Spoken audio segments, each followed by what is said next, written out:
नमस्कार, बहुत स्वागत है आपका MPCG सुपरफास्ट 100 खबरों के साथ। मैं हूं रीनू। तमाम खबरें बताएंगे, लेकिन सबसे पहले बात दिल्ली से बड़ी खबर की।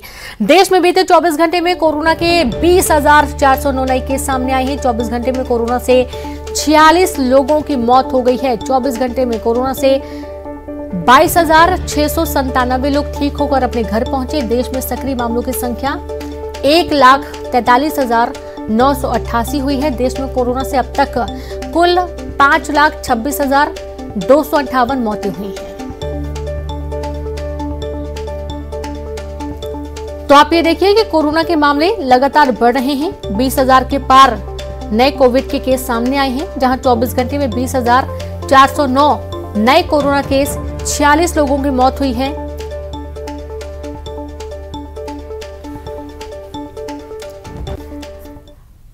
और एक बड़ी खबर है दिल्ली से, जहां पर पश्चिम बंगाल के विधायक मानिक सरकार भी केंद्रीय जांच एजेंसी ईडी के रडार पर।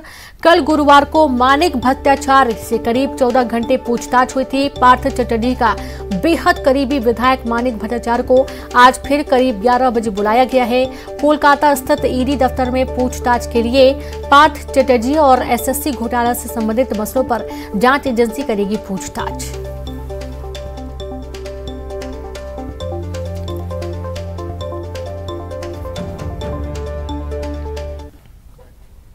और भोपाल से खबर है, आज जनपद पंचायत अध्यक्ष उपाध्यक्ष का चुनाव होना है। आज तीसरे चरण के लिए मतदान होगा।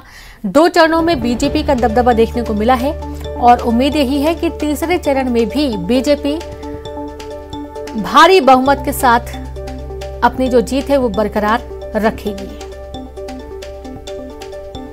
तो पिछले 2 चरणों में बीजेपी का अच्छा खासा प्रदर्शन और आज तीसरे चरण के लिए मतदान होना है। 2 चरणों में बीजेपी का दबदबा रहा है और उम्मीद यही है कि तीसरे चरण में भी बीजेपी का अच्छा खासा फोकस है और इसके चलते परिणाम अच्छे आएंगे। बात करेंगे रीवा की। रीवा में नवनिर्वाचित सरपंच पति की हत्या कर दी गई और शव को जलाने की कोशिश हुई। आज सुबह जनहित थाना क्षेत्र के एक पोल्ट्री फार्म के अंदर शव मिला है। घटना की जानकारी लगते ही मौके पर पहुंची पुलिस की टीम और जांच शुरू कर दी है। घटना की जानकारी मिलने के बाद ग्रामीण भी जमा हो गए और वो काफी आक्रोशित नजर आए। तो नवनिर्वाचित सरपंच पति की हत्या का मामला और इससे पूरे इलाके में सनसनी है। पोल्ट्री फार्म के अंदर शव मिला है। शव को जलाने की कोशिश हुई। मौके पर पुलिस बल तैनात किया गया। ग्रामीणों में काफी आक्रोश इस दौरान देखने को मिला।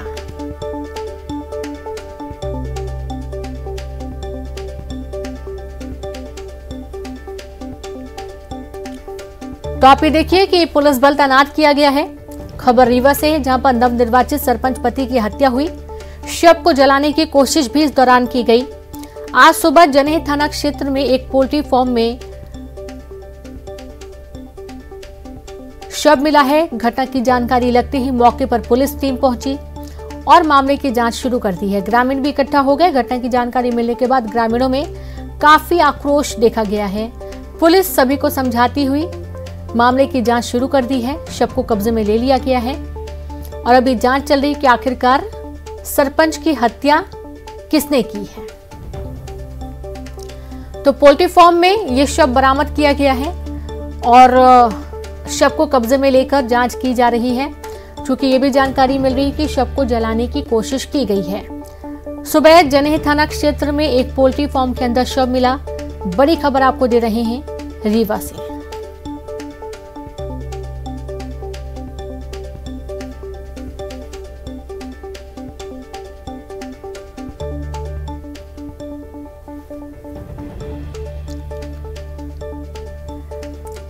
तो ये तस्वीरें भी आप देखिए, जहां रीवा में ग्रामीण इकट्ठा हो गए, काफी विरोध करने लगे। नवनिर्वाचित सरपंच पति की हत्या हुई। पोल्ट्री फार्म के अंदर शव मिला है। शव को जलाने की भी कोशिश की गई। अब तमाम सवाल खड़े होते हैं कि आखिरकार हत्या किसने की, हत्या के कारण क्या हैं और जलाने की कोशिश भी की गई है। पोल्ट्री फार्म में शव कैसे आया है, पोल्ट्री फार्म किसका है, ये तमाम सवाल खड़े होते हैं, जिनके आधार पर पुलिस पूरे मामले की गहनता से जांच में जुट गई है। तो खबर रीवा से है। नवनिर्वाचित सरपंच पति की हत्या का मामला सामने आया है और शव को जलाने की कोशिश भी की गई थी। आज सुबह जनेर थाना क्षेत्र में एक पोल्ट्री फार्म के अंदर शव मिला है। घटना की जानकारी लगते ही मौके पर पहुंची पुलिस की टीम जांच शुरू कर दी है। घटना की जानकारी मिलने के बाद ग्रामीण भी जमा हो गए और वो काफी आक्रोशित नजर आए। ज्यादा जानकारी के साथ संवाददाता अर्पित पांडे जुड़ गए। अर्पित, सबसे पहला सवाल की हत्या किसने की है, कारण क्या है हत्या के? जी बिल्कुल, आपको बता दें ये त्योथर जनपद पंचायत क्षेत्र अंतर्गत पनासी गांव है, जहां की ये नवनिर्वाचित सरपंच महिला है, उनके पति की हत्या का मामला सामने आया है। अभी ये देर रात की घटना बताई जा रही है। देर रात पोल्ट्री फार्म में गए थे निर्वाचित सरपंच के पति, और वहां से वह जब घर नहीं लौटे तो लोगों ने सोचा कि क्यों नहीं घर लौटे, और उनकी सर्चिंग शुरू की गई। बाद में पता चला कि पोल्ट्री फार्म में उनका शव मिला है, और जिसके बाद मौके पर पहुंची पुलिस ने मामले पर जांच शुरू की है। अभी हालांकि हत्या की वजह स्पष्ट नहीं हो पाई है। यहाँ पर बताया जा रहा है कि राजनीतिक द्वेष के कारण किसी ने हत्या की है। फिलहाल अभी कुछ कारण स्पष्ट नहीं हो पाए हैं। जी बिल्कुल, अब शव को कब्जे में ले लिया गया है। किसी से कोई विवाद हुआ था, कोई जानकारी देखा गया कि ग्रामीण भी इकट्ठा हो गए, काफी हंगामे के आसार बने? जी निश्चित तौर पर जिस प्रकार से भी हाल ही में चुनाव हुए हैं, तो ऐसे में राजनीतिक जो विवाद है इसमें लगातार होते ही रहते हैं, और ऐसे में पनासी गांव में भी कुछ विवाद की स्थिति पूर्व में देखी गई थी, और ऐसे में ये आशंका जताई जा सकती है कि ये जो हत्या हुई है सरपंच पति की, तो राजनीतिक ही मानी जा सकती है। जी बिल्कुल, बहुत शुक्रिया आपका अर्पित तमाम जानकारी के लिए। तो अब आशंका यही है कि इलेक्शन के वक्त कहीं कोई रंजिश हुई है और शायद आपसी रंजिश की वजह से यह हत्या की गई है। पूरे मामले की गहनता से पुलिस जांच कर रही है। भिंड में आज जिला पंचायत अध्यक्ष के लिए चुनाव होना है और जिला पंचायत अध्यक्ष को लेकर बीजेपी असमंजस में है। बीजेपी के पूर्व विधायक नरेंद्र सिंह कुशवाहा की पत्नी मिथिलेश कुशवाहा और बीजेपी नेता केपी सिंह भदौरिया की पुत्र वधू आमने सामने होने की वजह से अभी तक नाम तय नहीं हो पा रहे हैं।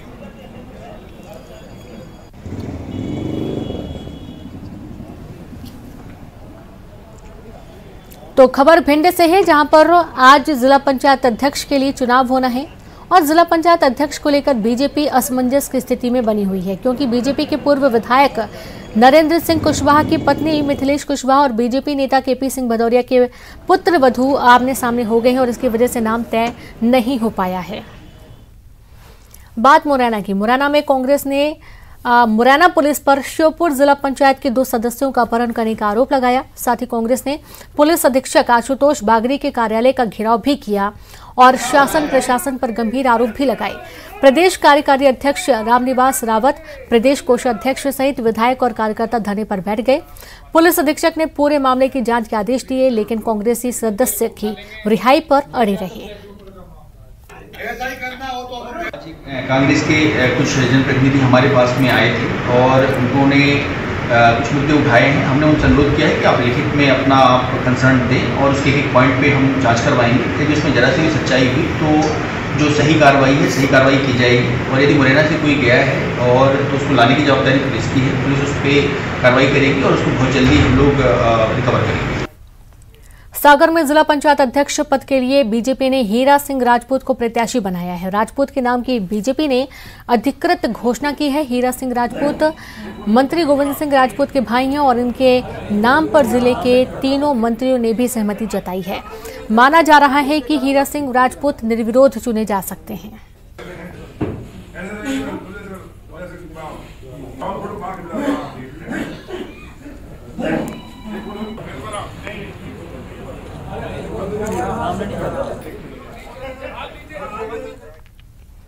खबर भोपाल से, जहां पर चंबल एक्सप्रेस वे रूट में होगा बदलाव। पर्यावरण मंत्रालय और एनजीटी को आपत्ति के बाद एनएचएआई करेगा बड़ा बदलाव। घड़ियाल सेंचुरी और 400 हेक्टेयर में से अधिक जंगल बचाने के लिए चंबल नदी से 3 किलोमीटर दूर से निकलेगा अटल एक्सप्रेस वे। मुआवजा भी होगा 2 गुना। तो बड़ी खबर है भोपाल से, चंबल एक्सप्रेस वे रूट में बदलाव किया जाएगा। पर्यावरण मंत्रालय और एनजीटी को आपत्ति के बाद एनएचएआई बड़ा बदलाव करेगा। घड़ियाल सेंचुरी और 400 हेक्टेयर से अधिक जंगल बचाने के लिए चंबल नदी से 3 किलोमीटर दूर से निकलेगा अटल एक्सप्रेस वे। मुआवजा भी 2 गुना इस दौरान किया जाएगा।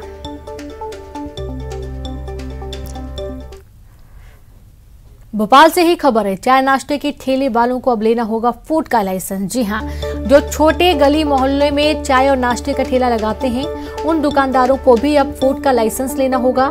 शहर में 30,000 से ज्यादा दुकानें हैं। कलेक्टर अविनाश लवानिया ने अभियान चलाकर लाइसेंस बनाने के निर्देश दिए हैं। खाद्य विभाग में रजिस्टर्ड न होने से नहीं हो पाती है निगरानी और इससे लोगों के स्वास्थ्य पर भी बुरा प्रभाव पड़ता है। शहर में चाट पकौड़ी और चाय की दुकान लगाने वालों को भी अब फूड का लाइसेंस लेना होगा। इस तरह के निर्देश भोपाल कलेक्टर हैं उनके द्वारा दिए गए हैं, क्योंकि ये देखने में आता है कि जो गली मोहल्लों में दुकानें लगाते हैं वो फूड का लाइसेंस नहीं लेते हैं। केवल जो बड़े दुकानदार हैं केवल वही फूड का लाइसेंस लेते हैं। ऐसे में इन दुकानों की निगरानी करना थोड़ा सा प्रशासन के लिए मुश्किल हो जाता है और यही कारण है कि अब निर्देश दिए हैं कि भोपाल में लगभग 30,000 लोग ऐसे हैं जो इस तरह की रेहड़ी और ठेले लगाते हैं, लेकिन उनका कोई रजिस्ट्रेशन नहीं है, उनके बारे में प्रशासन को कोई जानकारी नहीं है। तो ये कहीं ना कहीं एक अच्छी पहल भोपाल प्रशासन की कही जाएगी, क्योंकि बहुत आवश्यक हो जाता है कि खाद्य सामग्री से जुड़े जितने भी विक्रेता हैं उनके पास फूड लाइसेंस हो। दुकानदार हमारे साथ हैं, उनसे बात करेंगे। सर, ये बताइए कि जिस तरीके से प्रशासन ने अब चाट पकौड़ी की दुकान लगाने वाले, यहाँ तक कि चाय की दुकान वालों को भी फूड लाइसेंस लेने की बात कही है, किस तरह से देखते हैं आप इस आदेश को? सर, मार्केट में हर दुकानदार के पास ये लाइसेंस होना वैसे बहुत ज़रूरी है। हमारे मार्केट में सबके पास ही है और ये अभी से नहीं, मतलब 2 महीना हो चुका है इस बात को। लेकिन लाइसेंस होना बहुत ज़रूरी है क्योंकि उसमें ट्रेनिंग होती है, सारी चीज़ आपको सिखाई जाती हैं, क्या सेफ्टी रखना है, क्या चीज़ें हैं। बस यही जो होना चाहिए, बहुत अच्छी चीज़ है। तो देखिए, जो दुकानदार हैं वो भी बता रहे हैं कि बहुत आवश्यक है, क्योंकि जब आपको फूड लाइसेंस मिलता है तब आपको बाकायदा जो आप खाद्य सामग्री बेच रहे हैं उससे संबंधित ट्रेनिंग भी दी जाती है। कैमरामैन मनीष के साथ शैलेंद्र सिंह, न्यूज 18 भोपाल। और अब बात करेंगे भोपाल से बड़ी खबर की। अवैध कॉलोनी के लोगों को बड़ी राहत मिली है। जी हां, कॉलोनियों को ऑनलाइन मिलेगी अनुमति। 15 दिन में शुरू होगी प्रक्रिया। 7 लाख लोगों को इससे फायदा होगा। 3 साल बाद फिर से मिलेगी अवैध कॉलोनियों में निर्माण की अनुमति। अब चूंकि जो कॉन्ट्रैक्टर्स होते हैं वे कॉलोनियां दे देते हैं, लोगों का पैसा फंस जाता है और उसके बाद पता चलता है कि ये अवैध कब्जा किया गया है। तो इन लोगों की परेशानी अब दूर हो जाएगी, क्योंकि अब 15 दिन में प्रक्रिया भी शुरू हो जाएगी। कॉलोनियों का ऑनलाइन निर्माण की अनुमति दी जाएगी। 3 साल बाद फिर से अवैध कॉलोनियों में निर्माण की अनुमति लोगों को मिलेगी। 7 लाख लोगों को इससे फायदा होगा। बड़ी खबर भोपाल से है। अवैध कॉलोनी के लोगों को बड़ी राहत मिलने जा रही है। और कांकेर से खबर है। तालाब से मिले 2 शव, महिला और बच्चे का शव मिला है। गढ़िया पहाड़ के तालाब में शव मिला। दोनों शवों की पहचान नहीं हो पाई है। कांकेर पुलिस मामले की जांच में जुट गई है। तो आप देखिए कि थोड़ी देर पहले ही जानकारी मिली थी कि यहाँ पर बच्चे का शव तो मिला है, लेकिन महिला का शव नहीं मिला था। और कुछ देर पहले ही माँ और बेटे को कुछ लोगों ने देखा था। महिला की तलाश की जा रही थी और बाद में पता चला कि महिला भी तालाब में डूबी है। और ज्यादा जानकारी के साथ संवाददाता युगल जुड़ गए। युगल, तालाब से 2 शव मिले हैं, एक महिला और एक बच्चे का शव मिला है। कौन है ये लोग? क्या यहाँ पर कोई घटना हुई, इस वजह से तालाब में डूब गए? देखिए, बड़ा ही दुखद घटना है, हृदय विदारक घटना है। और अभी जो पुलिस, कांकेर पुलिस इस मामले की जांच कर रही है, उसमें प्रथम दृष्टया यही जानकारी आई है कि महिला है वो मैनपुर की रहने वाली है। एक जो होटल में रसोइये का काम करते थे पति पत्नी के साथ, लेकिन कल रात को अचानक अपनी बच्ची को ये महिला लेकर के निकली और घर में बोल रही थी कि उसे देवी आ रही है। मतलब ये है कि सनक की वजह से जान चली गई है। और उसके बाद वहां पर जो वॉकिंग करने वाले जो लोग थे, कांकेर के स्थानीय लोग करके ये कुछ देर तक वहां रही। फिर यही आशंका जताई जा रही है कि महिला ने अपने बच्चे को लेकर के तालाब में कूदा है और उसके बाद मौत हो गई है। गोताखोरों की मदद से महिला और बच्चे के शव को बरामद कर लिया हुआ है। क्षेत्र में बिल्कुल जो है गमगीन माहौल है, शोक का माहौल है, क्योंकि इस तरह से मासूम की भी जान चली गई है और महिला की भी जान चली गई। जी बिल्कुल, बहुत शुक्रिया आपका युगल तमाम जानकारी के लिए। तो इस पूरे घटनाक्रम में मासूम बच्चे की भी जान चली गई है, महिला की भी जान चली गई है। और जैसा कि युगल बता रहे हैं कि एक अंधविश्वास से देवी आने की बात कही जा रही है और उसके बाद ये पूरा घटनाक्रम सामने आया है। बैतूल के भीमपुर ब्लॉक के झुलारिया गांव में झुलारिया नदी का रपटा पार कर रहे छात्रों की सूचना मिलने के बाद शिक्षकों ने रोका है। 3-4 छात्र और कुछ बाइक सवार बाढ़ग्रस्त रपटा पार भी कर रहे थे। डुलारिया नदी का रपटा अचानक आई बाढ़ से डूब गया और मिडिल स्कूल के 53 बच्चे रोजाना रपटे को पार करते हैं। आपको बता दें कि 2012 में इसी रपटे से श्रद्धालुओं से भरी जीप बहने से 11 लोगों की मौत हो चुकी है और इसके बाद रपटे की ऊंचाई बढ़ाने की मांग होती रही, लेकिन नतीजा सिफर रहा।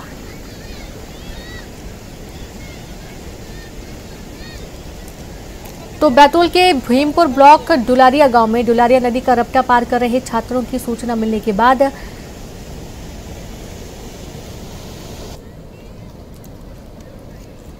3-4 छात्र और कुछ बाइक सवार बाढ़ग्रस्त रपटा पार भी कर चुके थे। डुलारिया नदी का रपटा अचानक आई बाढ़ से डूब गया है और मिडिल स्कूल के 53 बच्चे रोजाना रपटे को पार करते हैं। आपको बता दें कि 2012 में भी एक बड़ा हादसा सामने आया था। श्रद्धालुओं से भरी जीप बहने से 11 लोगों की मौत हो गई थी। बावजूद इसके रपटे की ऊंचाई बढ़ाने की मांग पूरी नहीं की गई है। लगातार मांग होती रही कि रपटे की ऊंचाई बढ़ा दी जाए, लेकिन उसके बावजूद जो मांग है इसको पूरा नहीं किया गया और अब हादसों को दावत देती ये तस्वीरें आपकी टीवी स्क्रीन पर हैं। आप देखेंगे कि पानी भरा हुआ है, उसके बावजूद लोग पैदल वाहन के माध्यम से इस रपटे को पार करने की कोशिश करते हैं और कहीं भी एक बड़ा हादसा हो सकता है, कभी भी बड़ा हादसा हो सकता है, लेकिन बावजूद इसके अभी भी लोग मानने को तैयार नहीं हैं। और कई दफ़ा ये भी देखा जाता है कि लोगों की ज़रूरत होती है, मजबूरी होती है कि उनको इस रास्ते का उपयोग करना पड़ता है। तो स्कूल जाने के लिए भी कई बच्चे रोज़ाना इस रपटे को पार करते हैं। डुलारिया नदी के बाढ़ में रपटा डूब चुका है, लेकिन बावजूद इसके इस रपटे का पूरा इस्तेमाल हो रहा है। सावधानी बहुत ज़रूरी है, लेकिन सावधानी की कोई भी तस्वीर फिलहाल यहाँ पर देखने को नहीं मिलती है। बाढ़ग्रस्त रपटे को पार कर रहे छात्र साफ तौर पर आप देख सकते हैं, अपने वाहनों को भी ले जाते हुए यहाँ पर लोग नजर आते हैं।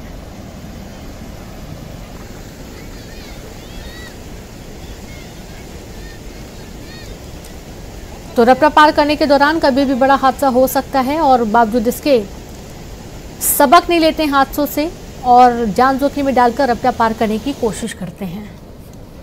और संवाददाता रिशु नायडू जुड़ गए। रिशु, तमाम हादसे सामने आ चुके हैं, इस रपटे में भी कई हादसे देखने को मिल चुके हैं, बावजूद इसके ना तो रपटा ऊंचा करवाया गया और ना ही कोई प्रतिबंध लगाया गया। हम देख पा रहे हैं कि बच्चे भी रपटा को पार कर रहे हैं भरे पानी के बीच में।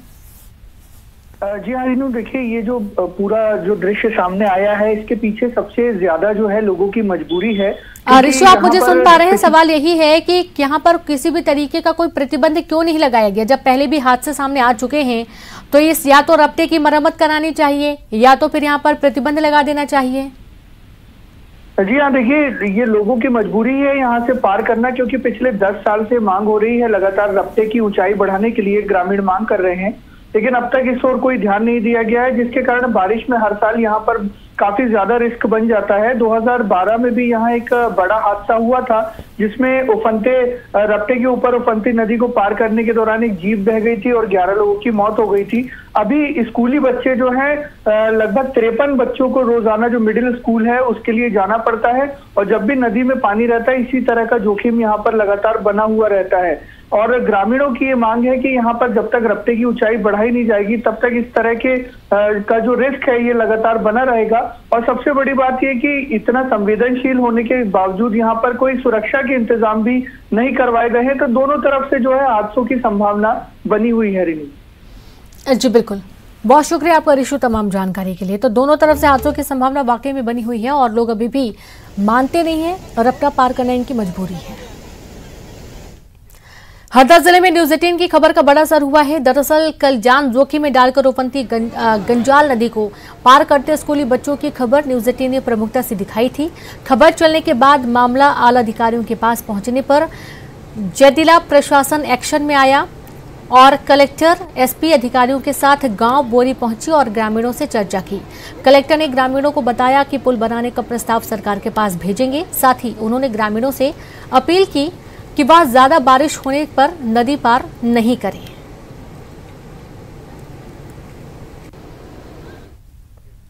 तो वहीं कवर्धा जिले में झमाझम बारिश से नदी नालों का जलस्तर बढ़ गया है। वनांचल क्षेत्र में छोटी छोटी नदियां और नाले उफान पर हैं। कई जगहों पर पुलिया और रपटा के ऊपर से पानी बह रहा है। लोग जान जोखिम में डालकर रपटे को पार कर रहे हैं। तस्वीरें वनांचल के ग्राम ढोल ढोली की हैं, जहां गांव के पास आगर नदी उफान पर है।